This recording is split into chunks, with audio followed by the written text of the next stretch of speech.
Hello, good afternoon, everyone. Good afternoon, Brisbane, and good afternoon, Jakarta, Indonesia. How are you today? So, welcome back to ISAC mini conference organized by Indonesian Student Association of Queensland University of Technology. So, I'm very excited to have today session, and we have already seen very exciting and inspiring presentation for the first and second session this morning and this afternoon. And today is the last session that we have for the first day of the conference. So we will continue our conference tomorrow. However, today we have the last two participants that will present their materials on the mini conference.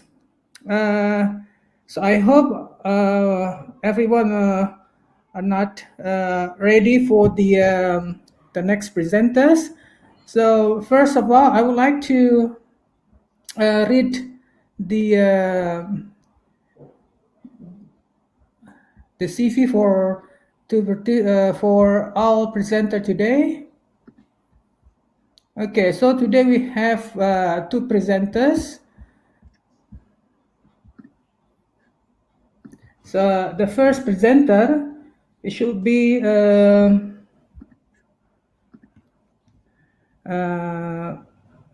Mas Mukhamat Leberty Adi Surya. He's from University of Queensland with the theme Radicalization Through Social Media, Lesson from Indonesian Teenager Indoctrinated by ISIS. This is very cool theme actually. Can't wait to hear from him. And the second presenter will be Michael Aswin Winardi is a PhD candidate from Griffith University that will present about a systematic literature review on emotional intelligence and conflict management. This is also very exciting. So I will read our presenter CV. The first is Muhammad Leberty Adi Surya. He is an active police member in Indonesia and currently pursue his PhD in psychology at the School of Psychology at University of Queensland. And he went to UNPAD for his Master of Law, and also he actually have several master degree from UI Indonesia in psychology, also Magister Management from Universitas Bayangkara Indonesia, and also he graduate from Fakultas Psikologi UI for his sarjana. And then he used to become lots of position in the police in Indonesia. The last position that he had was Kasubag criminal psychology in Bagian Psikologi Polisi in the psychology bureau in Jakarta. And the last position is a Kompol, Komisaris Polisi, in 2017, and he doing lots of seminars and workshop in the terrorisms, such as in 2020 this year he attended a seminar about terrorism to police staff in East Java, also at the Flinders University workshop online terrorism in Indonesia. Okay, so that's our first speakers. And our second speaker is Michael Aswin Winardi. Currently, he is a PhD candidate in Hospitality and Tourism Management at Griffith Business School, Griffith University, Brisbane. and he went to Trisakti Institute of Tourism for Master of Tourism and doing minor in Human Resource in Hospitality and Tourism. And also he got his Bachelor of Hospitality in Hotel Management from Trisakti Institute of Tourism.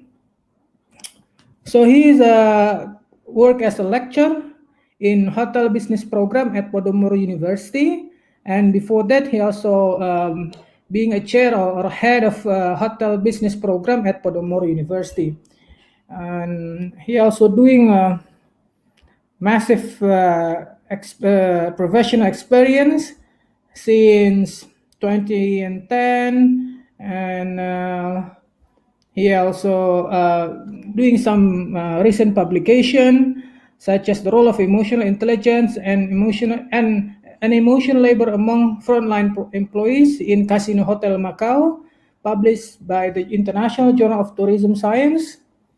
Also some awards awarded, full got scholarship for doctoral degree at Griffith University from LPDP, Ministry of Finance, and also he become a International Council Hotel, Restaurant and Institutional Education. Okay, so without further ado, I would like to invite our speaker.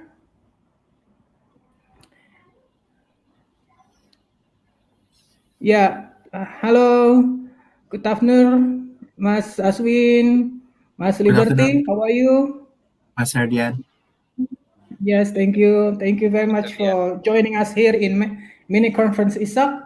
So, according to the, so I will try to stick with the schedule. So I would like to invite Mas Leberty first to present his speech, and after that, Mas Aswin, you are the next one. Okay. Okay, Mas. Okay. Yes. Okay, Mas Leberty, can you prepare your presentation? Yes, thank you, Mr. Herdiyan. Try to share you. Sorry, Mas Leberty, I think your voice is. Hello, can you hear my voice now? Is it better? Yeah, better. Yeah, okay. Thank you, Mas. And okay, so I would like to present you all my presentations, and here we go. Okay, yeah. Well, I want to present you my real experience in handling terrorism case in Indonesia, and this is the part of my PhD research actually, but it's only a small part of the research as well. So here I want to show you how internet should be dangerous things nowadays for specifically for citizens. And I'm now basically continued at you as Mr. Herdiyan explained before, and thank you. First of all, I want to acknowledge for ISAC committee who invited me to present this presentation. Well, um, indeed, terrorism is a significant problem in Indonesia. As we known before, there were so many bombings in Indonesia, right? And the most shocking tragedy was the Bali bombing one in 2002, and it killed more than 200 people and wounded more than 1,000 people, innocent people. And as we see on the screen here, it was the Bali bombings, and we can see here how destructive it was. And yeah, we have to deal with this terrorists to be very dangerous things in Indonesia. And if we try to look deeper from our history, terrorism has a long history in Indonesia. Even only 4 years after Indonesia, the Republic of Indonesia, we declared our independence in 1944, 45, but in 1949, Kartosuwiryo and Ustadz Sungkar declared another nation named Negara Islam Indonesia or NII, and these organizations then developed to another at a small and to be transformed to be a different organization like the GI or Jemaah Islamiyah in 1993 that also been declared by Abdullah Sungkar and also Abu Bakar Ba'asyir. The important thing here is about the Abu Bakar Ba'asyir, because Abu Bakar Ba'asyir is now still in prison, but he is an important figure of any terrorism group in Indonesia. Like in 2000, he declared the Majelis Mujahidin Indonesia, and also he then declared a different another terrorist group named Jamaah Ansar Tauhid, and so then it became Jamaah Ansar Sharia, JAS, and also New GI. And I want to more focus on these two, the last two groups, or the Takfiri groups, which declare their loyalty to the ISIS in the Syria. And there are GAD or Jamaah Ansar Daulah, led by Ustadz Aman Abdurrahman, and also MIT or Mujahid Indonesia Timur, led by Santoso, and now by Ali Kalora. The MIT is in Poso, and these two terrorist organizations currently as being a real threat for our nation. And talking about the terrorism on the internet, we can see here that Facebook and Instagram became the most favorite tools to be used by the terrorist organizations. Like we see here, it comes from the Cominfo, and almost 10,000 of cases has been then handled by the authority between 2017 until 2019. And there are some reasons why now terrorists love to use internet as the main tools in the propaganda. First of all, I think it's about the anonymity, as we can that they can use any different names or fake names or even pseudonyms. They can hide the real identity behind the computer screen. And the second one is about the easiness to access. Easy to access the internet. So it's very easy for people to access internet, as they have the mobile data or of the Wi-Fi connection. So it's very easy to be accessed, and also it is also easy to be part of communications among the terrorists. They can, they can use some platforms, a lot of platforms, really, like like let's say the messengers in YouTube, or even recent studies came to communicate each other. That's very interesting actually. And the fourth reason is about the resource. I think it's very cheap to use this kind of online tools, and we have to communicate using the letters and envelope in sector, or even they have to come in one place. That would be very dangerous for them to be acknowledged or indicated by the authorities. And the last one, and I think this is the most important thing here, and it's very really that is my presentation here. It's about the propaganda and recruitment. And the terrorists use internet to propagate, to spread over the propaganda, and they do recruitment as well. Yeah. Okay. First of all, I would like to um, explain more about the psychological predisposition in terrorism. I think that's also interesting, as previous researchers have found that uh, there were some psychological factors found it captured terrorists.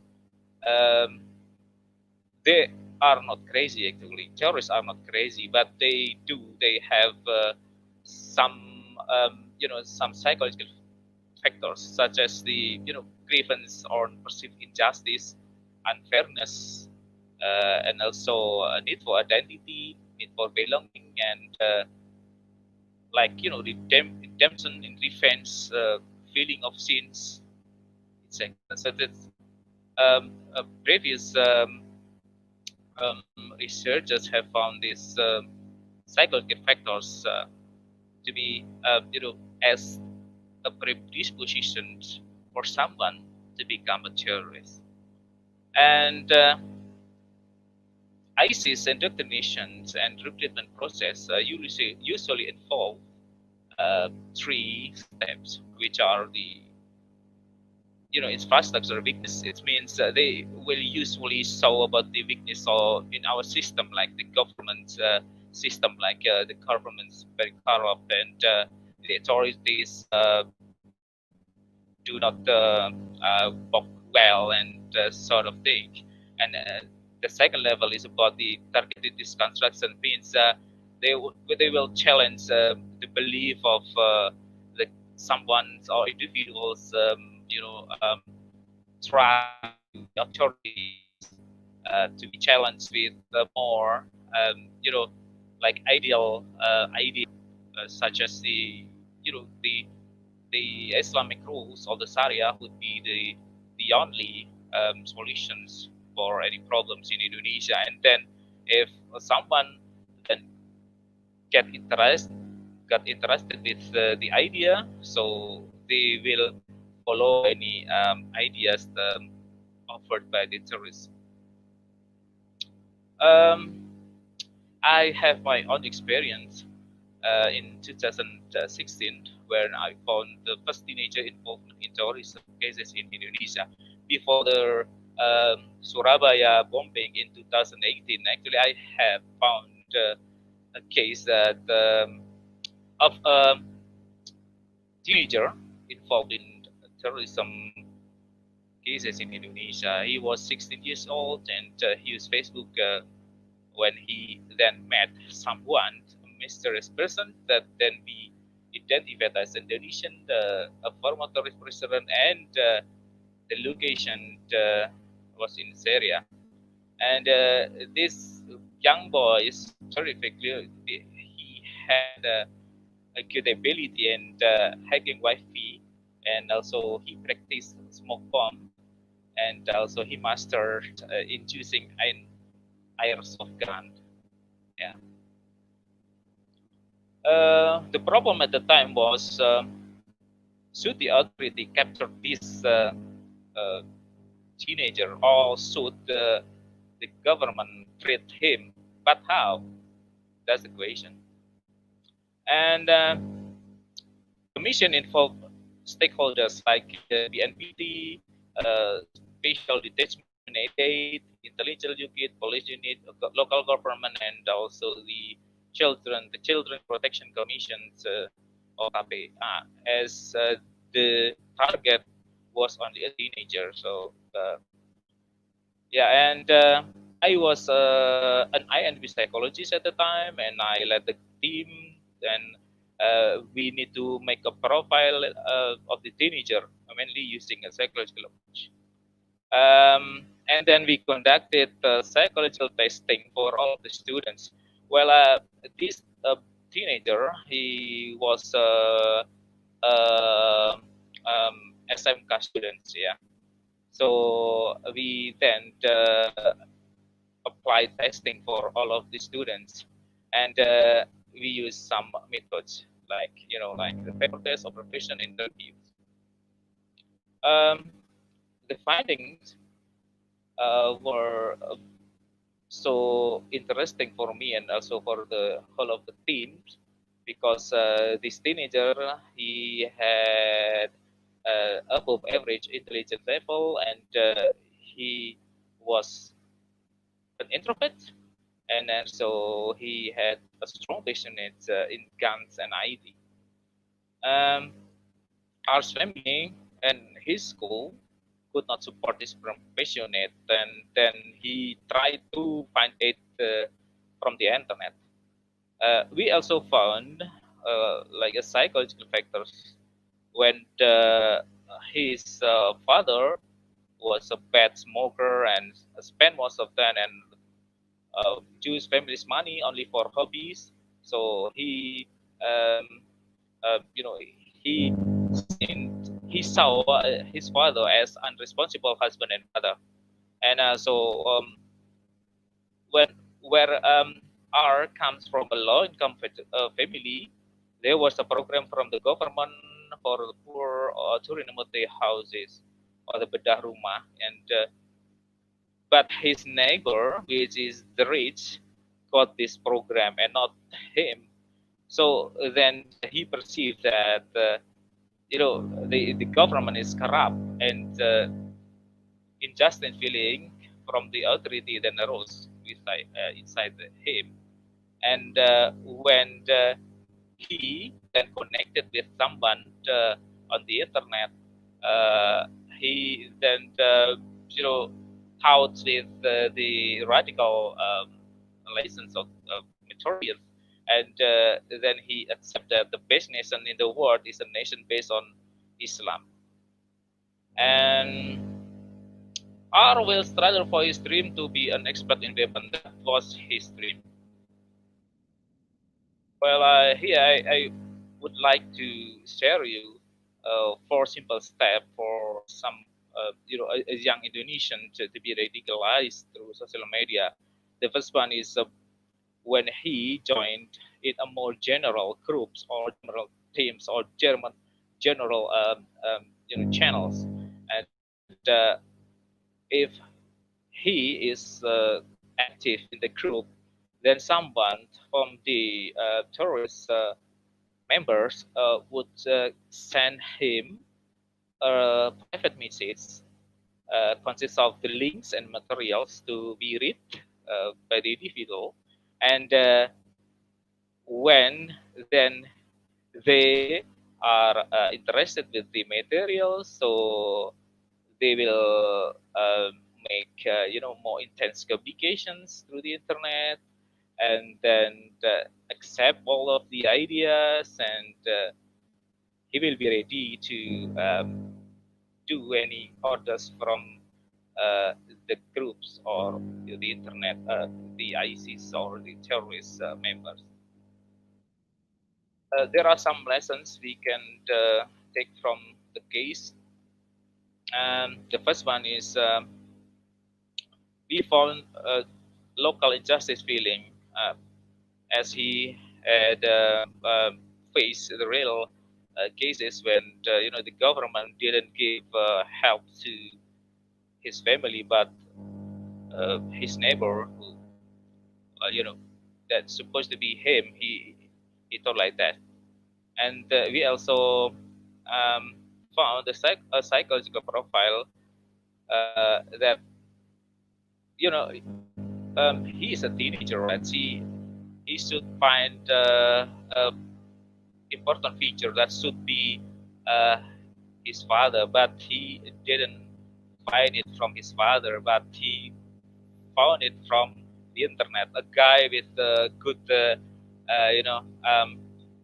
religious knowledge, and also can tout it a lot of materials about religion. So he could not find it from his father, and he found it from the internet. And ISIS agents really know how to manipulate the psychology of the teenagers through propaganda.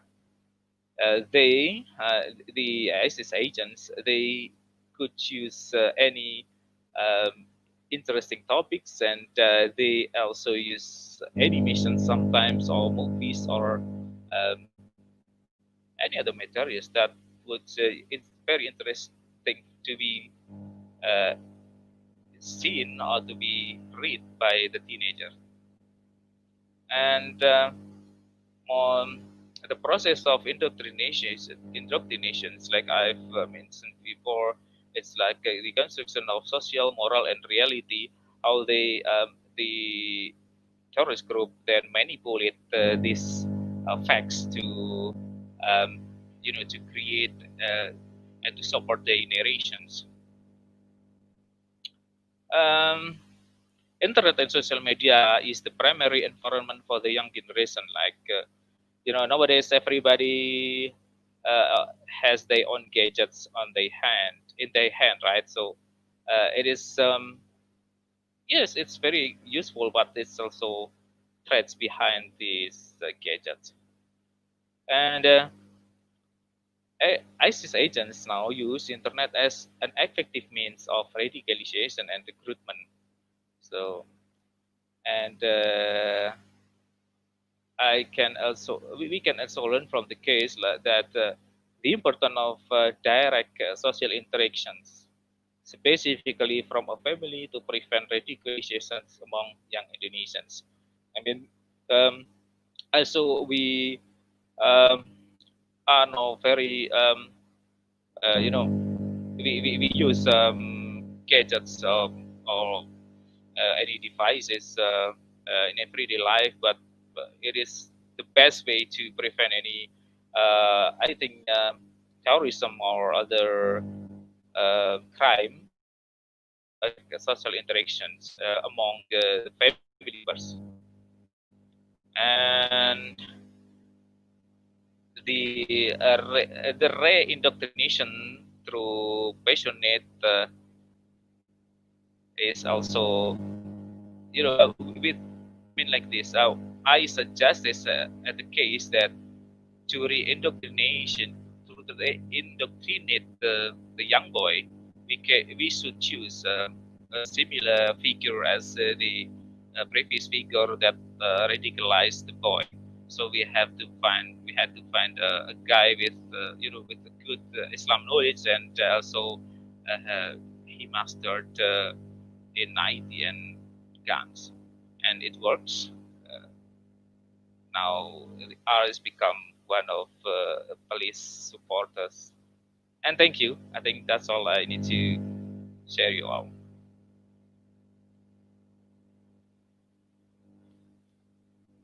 Mr. Dian, are you there?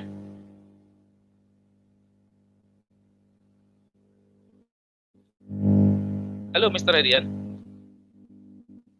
Hello, thank you very much, Pak Leberty, for your inspiring talk. I think this is very important issue that we have for the last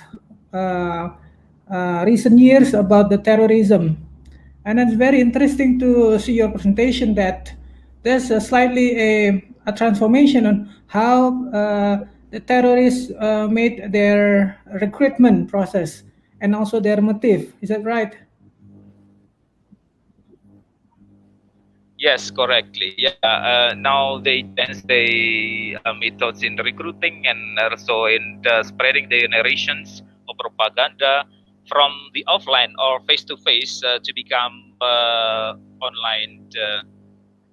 Online methods.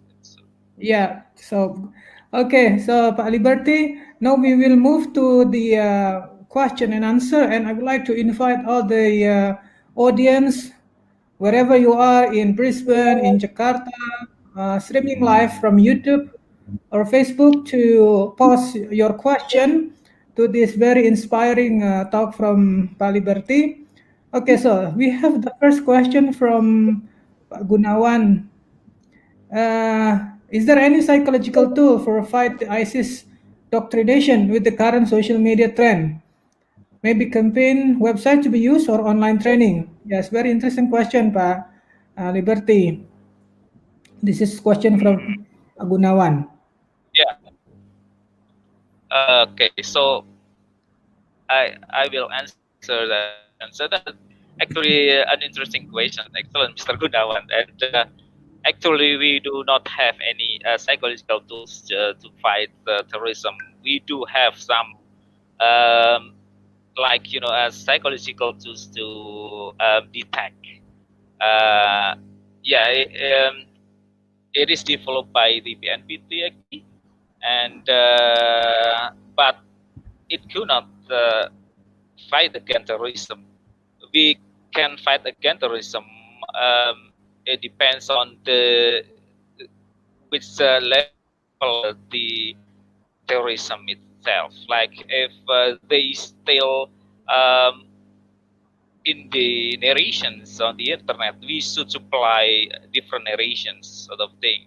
But if someone has become a bomber candidate, so we should use law enforcement method. So we cannot find. No, I'm sorry. We cannot fight terrorism only use kind of tools. No, we cannot. It's a complicated threat, so we have to do it case by case and step by step. Thank you. Okay, thank you, Pak Liberty, for the answer. Pak Gunawan, hope the answer give you more some clarity on the issue. So while we wait for another question, so I'm thinking that there's a changes on the age of the people who enter the organization, because social media are more popular among the youngster compared to the old terrorists maybe. What do you think? Yes, and yes, I agree with that. That nowadays they are now terrorist organization. They are now targeted the youth, the youth to be recruited to the organization. So and as we all know that youth they are like the millennial and the generation Y or Z generations, they are very familiar with the gadgets and online Social media, platforms. So yeah, the technology, yes. the the ISIS and Yes. other terrorist organizations is now they use online media as the Yeah, main okay, that's very, very interesting. A big homework for all of us. Okay, so we have next question from Edwin Adrianta. Hi, Liberty. Thanks for the sharing. This is an important and delicate topic. So he asked, what is the most difficult aspect to begin studying terrorism? What will be your suggestion for future aspiring researcher doing a study about terrorism? Yes, thank you for the question, Edwin. Please, Pak Liberty. Yes, the most difficult aspect I think is about your bravery. Why? Because speaking about terrorism, and if you want to try to become a researcher on the topic of terrorism, you have to deal with the terrorists or the former terrorists, right? So it is not easy. The first one is not easy to be close with them, to be interviewed.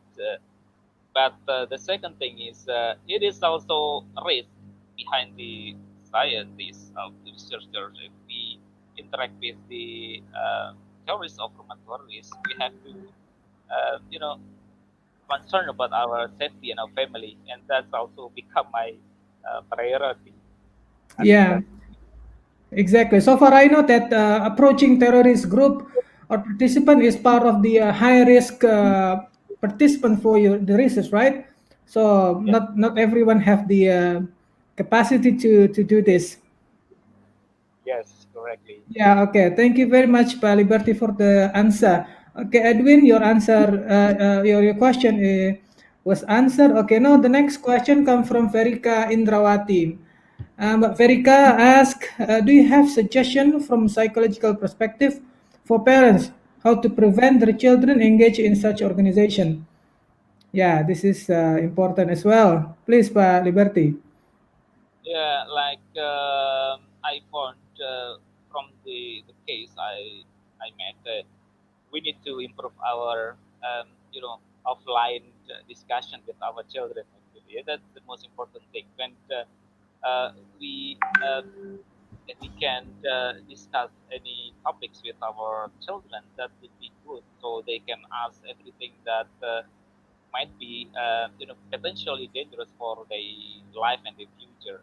Includes in joining any groups, terrorist groups, or even the any criminal groups like you can see here. Beside of the terrorism, we should also notice about the threat of like the pornography and another dangerous group that not appropriate for our children. I think the key is to talk to with our children offline, not online. Yeah, yeah, that's correct. I mean, this is not only with the terrorism. I think lots of dangerous materials spread on the internet, hoaxes, all the misinformation surround us. That's the big homework, not only for the government, but I think in the family, as a parents, we have such responsibility to make sure that our children, our young generation, cannot engage with such organization. Very inspiring question, Mbak Ferika. Thank you so much.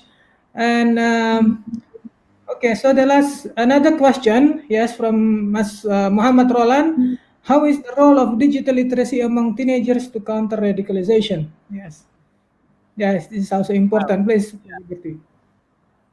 that is also an important question because nowadays uh, people also asking about how then we provide another materials besides the radical materials. That is so important because in the past we found that I'm sorry the um, websites organized by uh, either the government or the two big Muslim organization was you know the websites were not quite interesting to be opened by the young generation really love to uh, read and watch and they they they need to something be special. It's not to just make report, getting bored. Like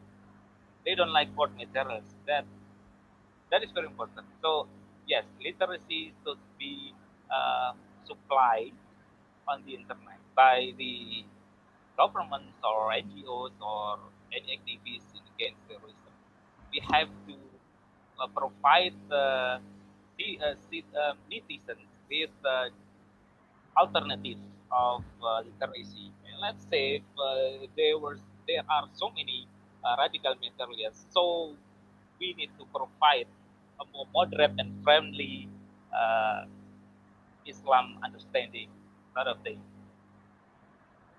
Yes, thank you so much, Pak Liberty. I think this is um, important topic to discuss about the digital literacy because not only the teenager, but I think the parent as well, they need to be literate before they teach their children. Sometimes the children have more information how to use their gadget compared to their parent, and sometimes it become tricky parts of for the parents. So teenagers or children hiding something that maybe their parent didn't know about that. So yes, thank you very much, Pak Liberty. Okay, we move to another question. Okay, yes, another question from Pak Gunawan again. So this time he asked, is there any relationship between educational level or literacy level to the propagation of terrorism, especially in Indonesia? Yes. Education. Yeah, please, Pak Yes, Liberty. yes. Sorry, I can say no. Everybody could be radicalized, no matter how high their education or no matter their background. I found even someone that graduated from uh, uh, popular pondok pesantren could be radicalized. And I also found the engineer from the top university could be radicalized by this topic. So there is no connection or relation between the Okay. education. Yes, thank you so much, Pali. That's good. Okay, I mean this is the last question. I would like to just ask Pak Liberty just like a couple of minutes to answer the last question from Yanuar about do you think when we have to start to educate our children and young generation to prevent radicalization doctrine? So Yes, when? please. So the question is when, right? Yes. So yeah, I think we need to give a good understanding of about our region um, from the beginning of the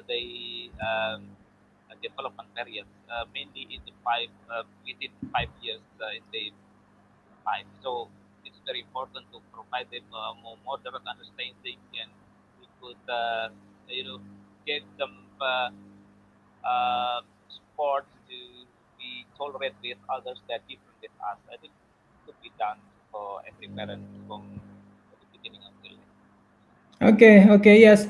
Thank you so much, Pak Liberty. I think what you have presented today is very important, not only related about how we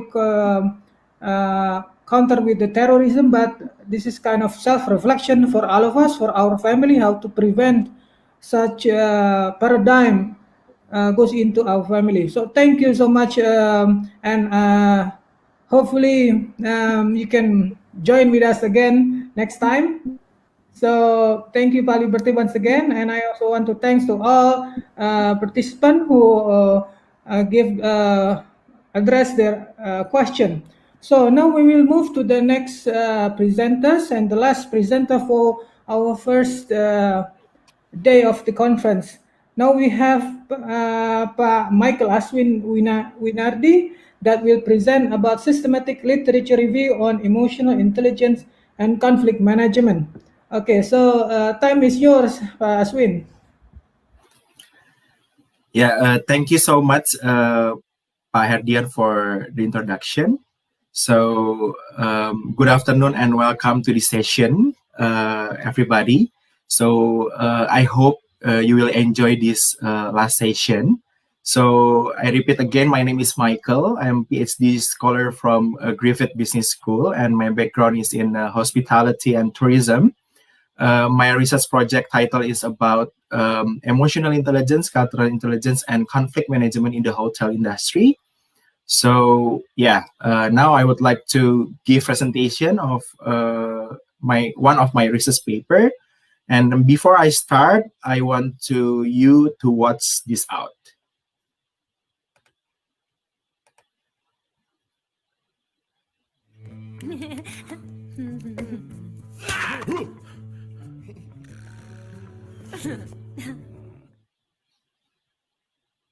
So I want to ask the audience, and please comment in the chat box. Have you watched this cartoon movie Inside Out? You can type if you already watched this cartoon movie in the chat box.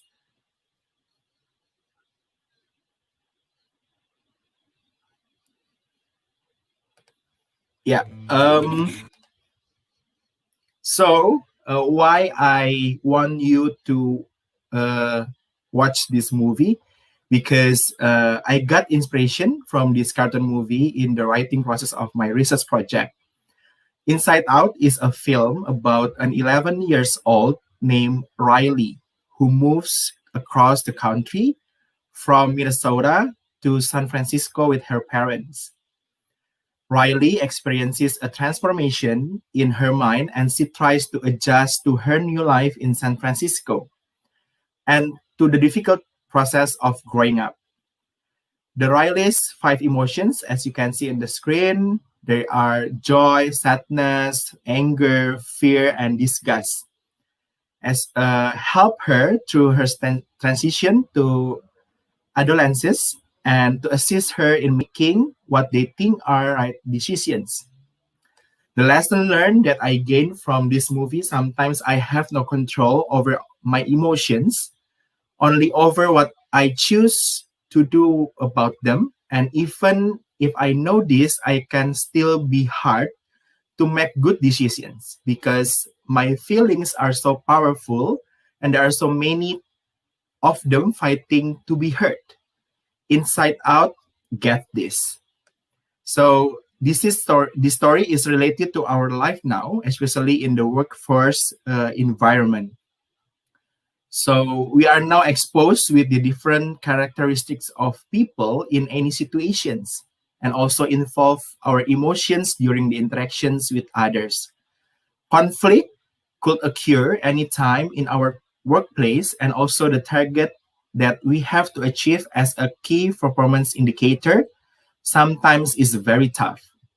Therefore, we have to deal with those kind of conditions and situations. So interpersonal relationship in organization play important role in relation to job tasks and communication. So as you can see, conflict is disagreement or differing objectives which cause a negative effect for any party involved. So when conflict occur in organization, individuals apparently want to avoid the conflict, and most of them, there will be negative impact and they difficult to solve the conflict. So why emotional intelligence? Does emotional intelligence relate to conflict? So let's take a look about the fact. Example, what is involved in conflict? Emotions. Yeah, that's right. Emotions have implications for individuals such as stress, frustration, burnout, anger, hatred, and also can reflect the organization in terms of low productivity and effectiveness. On the other hand, emotions in organizational context is a fundamental and integral part of work life. So I conducted a systematic quantitative literature review because this study selection of literature that is explicit, reproducible, and comprehensive. And furthermore, this method is useful to explore new and emerging trends within disciplines and allows boundaries to be mapped on what is known and thus identify existing gaps. So within this work, the objective of this work is first to examine the literature based on research locations, area, and research outcomes, to identify what conflicts occur in organizations, to identify what measurement tools have been used to resolve conflicts, and to identify whether EI can be utilized to resolve conflicts. So based on the systematic literature that I did, I adapted the Prisma model from Moher, Leberty, Teslav, and Altman 2009. And EI studies were identified using electronic databases, including the Scopus, Sage, Emerald Insight, and Taylor and Francis. And the keyword used in this search included emotional intelligence, emotions, conflict management, and conflict resolutions. And only original research using the term EI and published in academic journals were included. Review papers and other reports, such as conference proceedings or thesis, were not included to this study. So a total of 900 plus articles were identified, and at the first screening, there are 400 plus articles were excluded that were not deemed acceptable within the review parameters. As you can see in the screen, there are 4 parameters that I choose for this study. And a further 100 plus were excluded as the study either did not specifically related to EI, and also the subject was not related to the business management and industry. So remaining only 29 studies for review in this paper. So this is the research result. So there are 29 studies in the high-ranking journal from Q1 to Q3 that I found in this study. And most of the research were conducted in the developed countries such as USA, Australia, South Korea, and less for example, in Indonesia, in India, in Taiwan. So the interesting I found is the studies were conducted most of the study were conducted in the educational institutions rather than in the workplace. And based on the finding, the type conflict in organizations, there are 3 types of conflicts. So the first is task and relationship conflict. And then the second is a work-family conflict, which also occurred in organizations that had impact on job satisfaction, schedule flexibility satisfaction, and employee behavior in the workplace. But unfortunately, this work did not find examples of interpersonal conflict between employees and customers in organization, as there is a lack of research that examines customer satisfaction in the context of organizational conflict. And also, most of the conflict management style that researchers use in the conflict research most of them use the conflict management style from the Rahim 1985. So based on the findings also, there are a lot of EI instruments to measure the EI itself.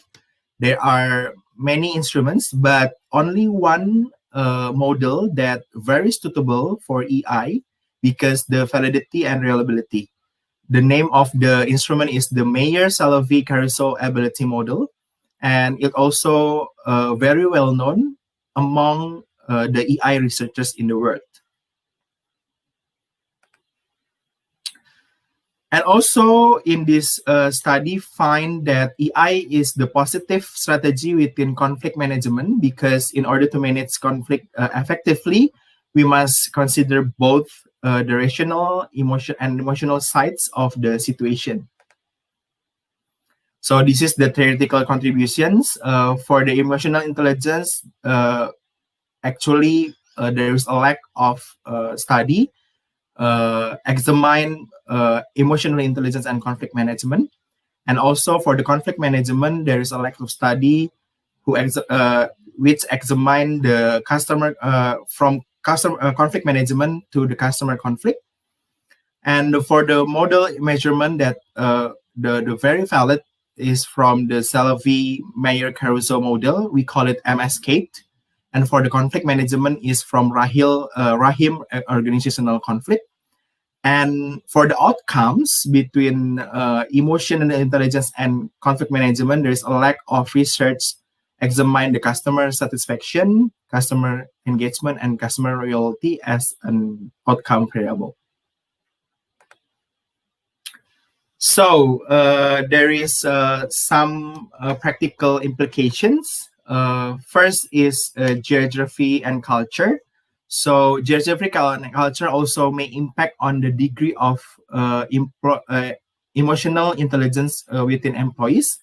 For instance, there may be differences between Western and Eastern countries where individualism is more prominent in Western culture.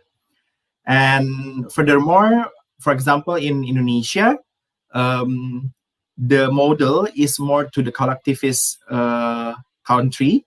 So we call it as a gotong royong, or we commonly people in Indonesia want to solve their conflict in terms of we call it kekeluargaan.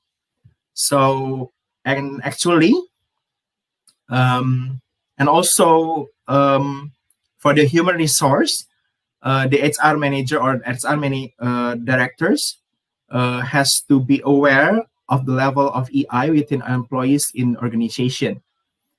And for emotional intelligence, EI can be a key to resolving conflicts within the organization. And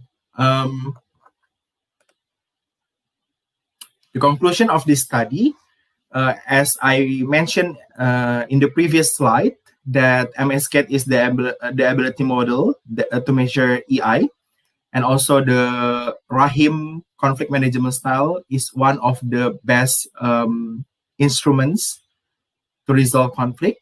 And the application of EI in the industry, especially in the hotel and tourism industry, is very applicable. And for the future research, scholars in conflict management should explore further about conflict between employees and customers, because in the context also in the service industry, especially in the tourism and hospitality, it is very important to examine more about the conflict between the employees and also the customers. So there is a limitation of this study. First is the quantity of the literature. The second is the work also did not investigate the company size or industry type. And also the systematic literature review that I conducted applied in this work also only utilize the English language journals. Therefore, the future studies may benefit from a multi-language review of this topic. So thank you. That's all of my presentation. Okay, thank you so much, Mas Michael Aswin. Very engaging presentation about the emotional intelligence or in the organizational setting to handle the conflict, interpersonal conflict between the employees and customer and so on. Okay, so I would like to invite all the participants to post their question to the you can access from the YouTube live and also Facebook. Okay, Mas Aswin, while we wait for the question, I'm wondering. So this is a systematic review, right? Yes, that's right. Yeah. So I think this is a very good start for you to elaborate more about how the landscape of the theoretical concept about the emotional intelligence in the field. So you mentioned earlier that that might be a difference when we applied this concept in collectivist country and the individualistic country. Can you be more specified? I mean, can you explain more to me and all the audience what the difference that you think will emerge related how people expressing their emotion? Yeah. In the context of Indonesia, for example, when people in organization, when individuals in an organization has to resolve conflict, most probably the individuals or the employees will solve the conflict with kekeluargaan, you know, with the family, rather than if in the individualistic they only want to resolve the problem. They don't care about for example, like I don't care about the personality, the characteristic within the employees, whether it is can harm one person, and they don't really care about that. But in collectivist country, they really like empathy to your feelings, to your emotions. What will be the effect of the conflict when you solve it within the organizations? Okay, wonderful. Okay, Pak Michael Aswin, we move to the first question from Mbak Yanuar Primanda. So she asked, based on your review, is there any relation between culture and conflict management and emotional intelligence? Yeah. Yes, actually, my research project is about cultural intelligence, emotional intelligence, and conflict management. So there are relationship among them because now in the globalization era, in organizations has to face the fact that especially in the hotel industry, there are host employee and also the expatriate employees, and they working together. And cultural intelligence is very important in such organizations, especially in the tourism, because it's complex. Because everybody can work in one hotel. For example, in Indonesia, of course, in Bali, for example. Um, for example, in the some hotel management group, uh, like Accor, it based from France. So all the general manager, for example, and also some of the revenue manager or some of the food and beverage director, they are from France. So they have to mm, adapt the Indonesian culture, especially for the Balinese people, how to working together with them. That's cultural intelligence will work. And for the informational intelligence, it's more to be how to manage your emotions when you deal with people. Sometimes you have conflict not only with your relatives, but also you have conflict with your superior or your subordinates. So that's why it's very important. You have to manage and to know about cultural intelligence and also the emotional intelligence within organizations. Yeah. So okay, thank you so much. So are you trying to say that it also depends on the type of organization itself? I mean, some industry like in hotel management must be very different with the like in the military or maybe in the more strict company like in the financial company. Do you think is there any difference that from the type of organization related to how the peoples in there manage their conflict? It depends on the how large and how the organization can expose the difference part. Okay. So, for example, like in military, I think there is no expatriates. For yeah, the actors is from the local people. They are not exposed to the expatriates, for Okay. example.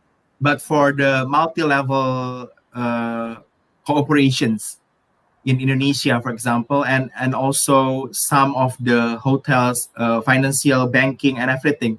So they can invite the expatriates employees to work together in their organization. Yeah. So it depends on the nature of the organization, Organization, actually. yes.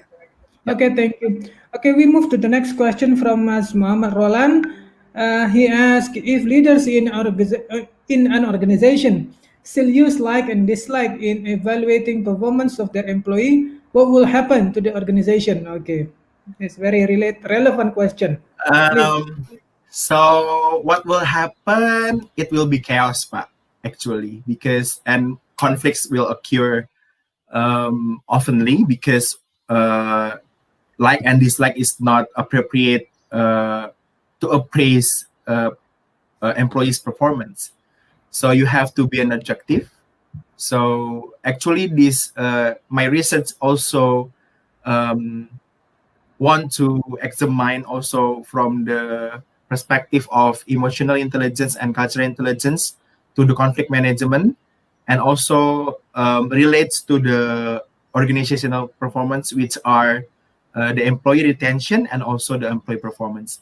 So yeah, for sure it will be chaos if the appraisal, the evaluating performance is like or dislike. Yeah, so I think this is for the next step of the organizational need.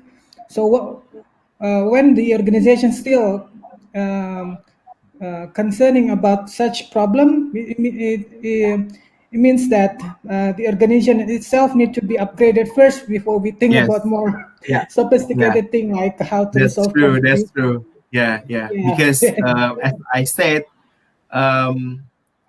if the organization or firms use the objective performance, also conflict can occur in the organization because always there is a objective perspective from the superior or the relatives. Yeah. Yes. So yeah, you have to be careful about this. Yeah. Yes, I agree. I agree with you, Michael, that the conflict is something that we cannot avoid, but we need to manage it. Yes. Yes. Okay, so the third question from Mbak Verika. Pak Aswin, how do you think as a manager we can improve our employee emotional intelligence to minimize conflict in the organization? Actually, you have as organization, if you aware about this, and then you have to like give training to your employees. And actually, the first thing is the employees has to aware about their emotions first, rather than knowing about others' emotions. Because if you know of your emotions, and then you can regulate that emotions, and you can also after you regulate that emotions, you can use that emotions to make a relationship with others. So if you want to the organization use the emotional intelligence, yeah, the way is you have to train the employees from the bottom to the up. So yeah, it will be beneficial for your organization because they know what the emotion is and how to regulate the emotions among them. Yeah. Okay. Thank you so much, Pak Aswin. So I'm just curious. So what is the next step of your research after you finish the literature review? Actually, now I'm waiting for the confirmation result, Pak Herdiyan. And actually, this is my second year. So yeah, I Okay, just entered the second year. all the best. Okay, for the Thank you. next question, still we have a question from Mas Roland. What is the more effective ways to have regeneration of the staff? And he also asked about how to use conflict to boost productivity. So there's two questions. Yeah. I think how to regeneration yeah. Now in organization, we know about coaching and mentoring. So this way, it's now like every companies, multi-level companies or the individual companies will use this way to do the regeneration for the staff. So coaching and mentoring is very important. You not blame for the employees misunderstanding or employees mistaken, but you have to know why this has happened. So you have to know from the employee side about why you do this, and then you have to probing the problems. And then as a mentor, you know how to develop that people, that employees. So now is famous the coaching and mentoring training So it's, in the organization. Yeah. so it's like more And how to humanistic use, approach. yeah, that's Yeah. right. Because it's a part of it's our responsibility to coach and mentor all the employees, actually from the superior to the subordinates, because it's very important if you want to sustain your business, and then you have to do that. There is no other way. Yeah. um, And how to use conflict to boost productivity? I think not conflict, because it's different. I think pressure, it's good for your productivity, because pressure can boost up your creativity and innovation to become a productive employee.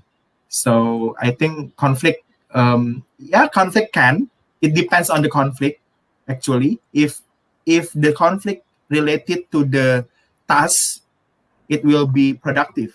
But if not, for example, like relationship conflict, it will be worse, actually. So it depends on the conflict itself. Yeah. Yes. Okay. There's no simple answer for that.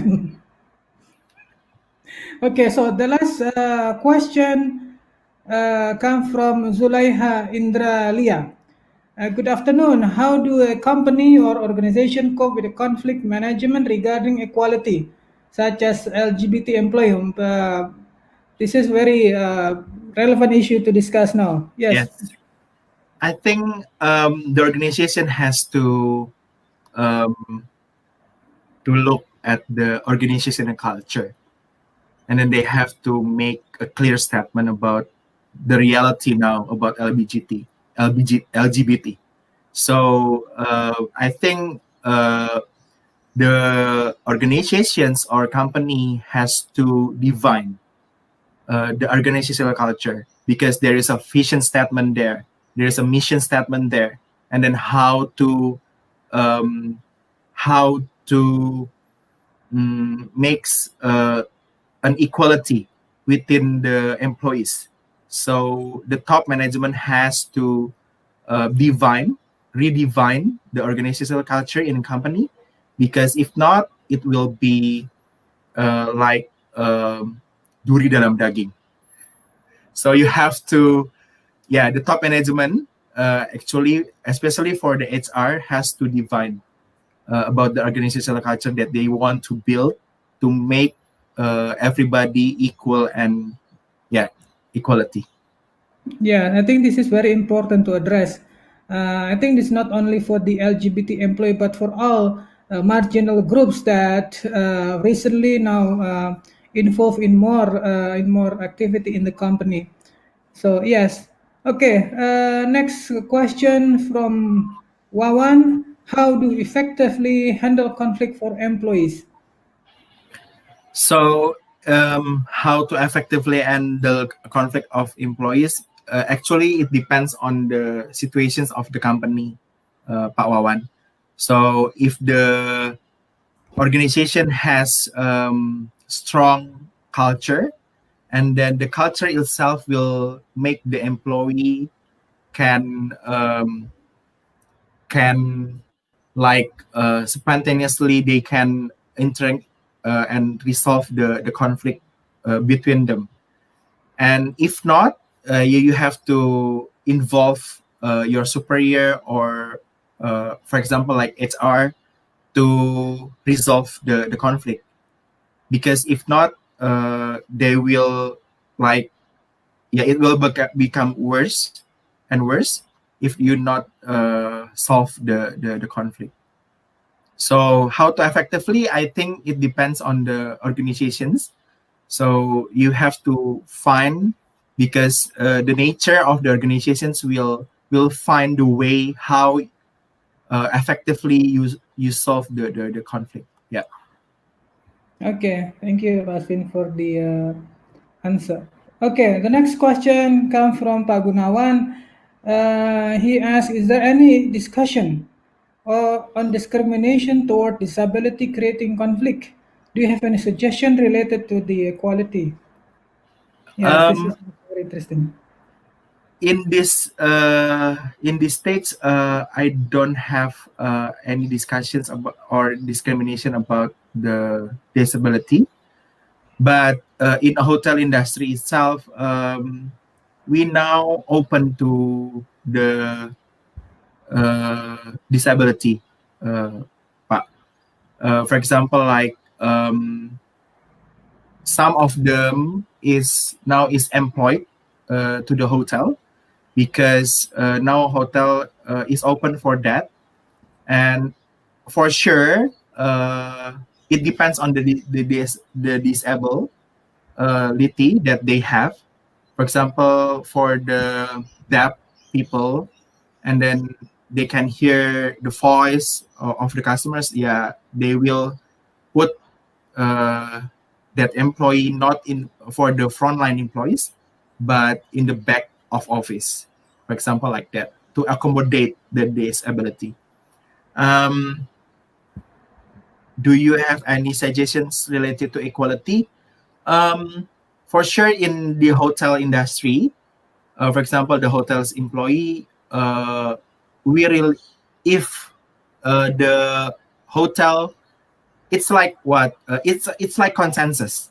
I said, in hotel there is no statement for equality for every LGBT, but in the hotel, we also work with that reality, everything. So in the hotel, it's a common for us, especially in the tourism and hospitality. It's very common for the equality.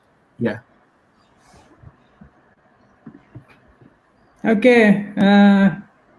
Thank you so much for the all the question. Okay, so another question from Pawawan. What are the relationship between the dimension of emotional intelligence with subordinate strategies of handling conflict? Thank you, Pawawan. Please. Yeah. The dimensions of emotional intelligence is about emotions, how to regulate emotions, how aware about your emotions, and then how you regulate that emotions from yourself to others. So in terms of conflict, of course, because in my slide that I mentioned about conflict involve emotions. That's why emotional intelligence is very important to resolve the conflict, because when you know your emotions, and you can divide it between the emotions and the tasks that cause your conflict. So you know better your emotions when you know your level of EI. Okay, thank you, Aswin. Okay, our last question for today comes from Bligede Vidyana Swarda. So far, based on your literature review, is there any differences between Eastern and Western culture in terms of the causes of the conflict? It's a very interesting question. Yeah, based on my literature review, I don't examine the causes, but to solve the conflict. So for sure, yes. Is there any differences? Yes, of course, between the Eastern and Western cultures, of course, because the interesting finding of my systematic literature review is the Western is typically for the developed country, but for the collectivist is for the developed countries, and the individualist more to developing countries. That's interesting. For example, in our region, in Southeast Asia, you can see, I think, only Singapore, because of the assimilation cultures, they more to the Western cultures rather than the neighbors. For example, like Malaysia, Indonesia, Vietnam, Thailand, they more to the collectivist country rather than in Singapore. For example, like that. So yeah, it's it matters for the Western and Eastern culture. Okay, thank you so much, Michael Aswin, for all the answer. I think this is very interesting topic to discuss. However, I'm afraid I need to stop the our discussion All here. good, pa, all good. Yes, because we run out of time. But I would like to invite Pak Liberty and Pak Michael Aswin to give their closing statements for today's session. I would like to invite, I think, yes, Pak Aswin, you can do first for your closing statement, please. Okay. Yeah, I hope that I can do contribution to hotel, especially in the hotel industry in Indonesia, from what I did now from my research project. And I hope and I pray for the hospitality and tourism industry in Indonesia and all over the world, because of this pandemic has a huge impact to the hospitality and tourism sector. And then, yeah, I hope next year we can have a normal situation and the industry will be survive next year. Thank you, Pak Herdiyan. Okay, thank you. All the best for Pak Aswin. Thank you so much, Pak. Okay, I think so. It seems that Pak Leberty have some connection issue. So the closing statement only delivered by Pak Michael Aswin. However, I would like to say thank you so much for all the presenters and all the audience for our today's session, the third session of our mini conference conducted by ISAK, collaborate with Kelas Bersama. So thank you very much. But before we end our session, I would like to remind all of you to join with us again tomorrow. We have lots of another great speakers for tomorrow, and we will start on 11:45 Brisbane time or 8:45 in Jakarta time, WIB. There will be a speech from the Consulate General of Indonesia, live from New South Wales, Sydney, from Mr. Heru Hartanto Subolo, and other keynote speakers and presenters for tomorrow. So don't forget to join with us again tomorrow. And thank you once again for your active participation. And that's all for today. And see you tomorrow, and goodbye.